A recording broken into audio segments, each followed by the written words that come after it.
Seruput kopi dulu, Lur. Oke, kali ini kita bahas latihan tempur laut yang benar-benar real, bukan sekadar seremoni. Akademi Angkatan Laut Pasis AAL Angkatan 771 melaksanakan uji tembak meriam 76 mm langsung di Laut Jawa dalam rangka Latek Jalayuda 2025. Latihan ini digelar di perairan Laut Jawa pada 21 Desember 2025 dan dilaksanakan di atas kapal perang Indonesia KRI di Ponegoro 365. Ini adalah bagian dari fase laut atau sea phase. Fase paling krusial dalam pendidikan perwira TNI Angkatan Laut, karena seluruh materi benar-benar diaplikasikan di laut terbuka dengan sistem kapal perang aktif. Dalam latihan ini, para pasis AAL tidak hanya berdiri sebagai pengamat, mereka dilatih memahami prosedur tempur kapal secara utuh, mulai dari kesiapan awak, koordinasi anjungan, ruang kendali tempur, hingga eksekusi penembakan senjata utama kapal. Fokus utama latihan ini adalah uji tembak meriam 76 mm, yang merupakan senjata utama kapal. Meriam ini bukan hanya dipakai untuk menghantam sasaran permukaan, tetapi juga mampu menghadapi ancaman udara jarak dekat, serta memberikan dukungan tembakan ke darat. Dalam konteks peperangan laut modern, meriam 76 mm berperan sebagai sistem senjata multi-role yang sangat vital.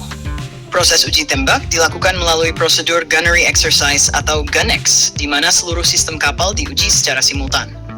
Mulai dari sistem sensor, pengendalian tembakan, komunikasi internal kapal, hingga disiplin dan kecepatan reaksi awak. Disinilah mental tempur perwira muda ditempa, karena satu kesalahan kecil bisa berdampak fatal dalam kondisi tempur sebenarnya. Setelah penembakan meriam 76 mm, latihan dilanjutkan dengan penembakan meriam 20 mm. Meriam ini difungsikan sebagai pertahanan jarak dekat terhadap ancaman udara, termasuk pesawat terbang rendah dan ancaman modern seperti drone. Pengoperasian meriam 20 mm menuntut refleks cepat, koordinasi tim yang solid, serta pemahaman situasi taktis secara real-time. Tidak berhenti di situ, para pasis AAL juga mempraktikkan uji coba penembakan decoy. Decoy ini merupakan sistem pertahanan pasif kapal yang berfungsi untuk mengelabui sistem radar dan pemandu rudal musuh. Dalam skenario perang laut modern, decoy berperan penting untuk meningkatkan peluang bertahan hidup kapal dari serangan udara maupun rudal berpemandu. Latihan penembakan senjata dan decoy ini bertujuan untuk memastikan bahwa seluruh sistem persenjataan kapal berada dalam kondisi siap tempur, sekaligus meningkatkan profesionalisme awak kapal. Bagi para pasis AAL, ini menjadi pengalaman langsung bagaimana mengelola kapal perang dalam kondisi operasi sebenarnya, bukan simulasi di kelas. Perwira pelaksana latihan praktek Jalayuda TA 2025, Letkol Laut Priyono, MTR Opsla, menyampaikan harapan agar setelah menyelesaikan latihan ini, para pasis memiliki bekal yang cukup dan mumpuni untuk menghadapi penugasan kedinasan ke depan. Artinya, setelah lulus, mereka tidak lagi asing dengan tekanan, prosedur, dan ritme operasi kapal perang di laut. Latihan seperti ini menunjukkan bahwa pembinaan perwira TNI Angkatan Laut tidak hanya menekankan teori, tetapi juga praktik tempur nyata.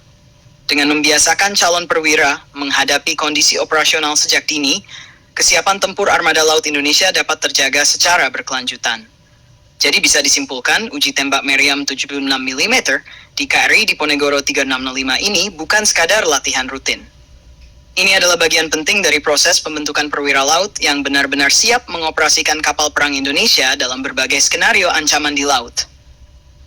Kalau menurut kalian latihan seperti ini sudah ideal atau masih perlu ditingkatkan, tulis pendapat kalian di kolom komentar. Dan seperti biasa, jangan lupa subscribe, like, dan komen di bawah sambil ngopi.